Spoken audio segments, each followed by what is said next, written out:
இன்னைக்கு பைபிளில் எந்த வசனம் கேட்டிருக்காங்கன்னா, ஏசாயா 43 அதிகாரத்தில் 18 வசனத்தோட அர்த்தம் கேட்டிருக்காங்க. என்ன இருக்குன்னு பார்ப்போமா? நான் வாசிக்க கேளுங்க.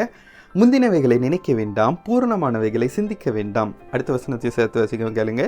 இதோ நான் புதிய காரியங்களை செய்கிறேன், இப்பொழுதே அது தோன்றும், நீங்கள் அதை அறியீர்களா? நான் வனாந்தரத்திலே வழியையும் அவாந்தர வழிகளே ஆறுகளையும் உண்டாக்குவேன். எப்படியா?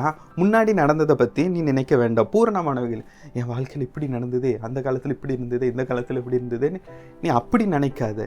புதிய காரியங்களை நான் உன் வாழ்க்கையில் செய்கிறேன். நீ என் வாழ்க்கையில் அந்த காலத்தில் அப்படி இருந்தேனே, இந்த காலத்தில் இப்படி இருக்கேன்னு நீ நினைக்காத. புதிய காரியங்களை உன் வாழ்க்கையில் செய்கிறேன், நீ பயப்படாத. அது எப்போ தோன்றும்? அது இப்பொழுதே தோன்றும். வாழ்க்கையில் புதிய காரியங்களை செய்கிறேன். முன்னாடி இப்படி நடந்தது, முன்னாடி நான் நல்லா இருந்ததோ நல்லா இல்லையோ, என் வாழ்க்கை இப்படியே கஷ்டத்தில் இருக்குது, என் வாழ்க்கை கண்ணீரில் இருக்குது, என் வாழ்க்கை இப்படியே போகுதுன்னு அப்படியும் நினைக்காதீங்க. என் வாழ்க்கையில் நான் அவ்வளோ சந்தோஷமாக இருந்தேன், என் வாழ்க்கையில் நான் அப்படி இருந்தேன்னா அப்படின்னு நினைக்காதீங்க. இருக்கிறதுக்கு பாருங்கள், இருக்கிறதுக்கு நினச்சி சொல்லுங்கள். ஆண்டவர் உங்கள் வாழ்க்கையில் புதிய காரியங்களை செய்வார். முந்தினதை நினைக்காத, பூர்ணமானவ சிந்திக்காத. உன் வாழ்க்கையில் புதிய காரியங்களை செய்கிறேன், அது இன்றைக்கே தோன்றும். இல்லாத இடத்துல ஒரு இதை தோன்ற வைப்பேன்.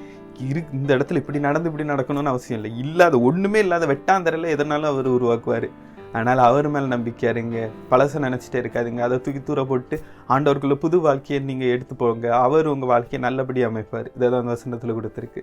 இதே மாதிரி பைபிளில் வசனம் எதுவும் புரியலை, அர்த்தம் புரியலை, கேள்வி பதிலுக்குன்னு உங்களுக்கு ஜாபம் எதுவும் பண்ணால் கமெண்ட் பண்ணுங்கள், இல்லை மெசேஜ் பண்ணுங்கள். அந்த இருக்கிற வேலை அதுக்காக உங்களுக்கு ஒரு வீடியோ போடுறேன். ஆமே.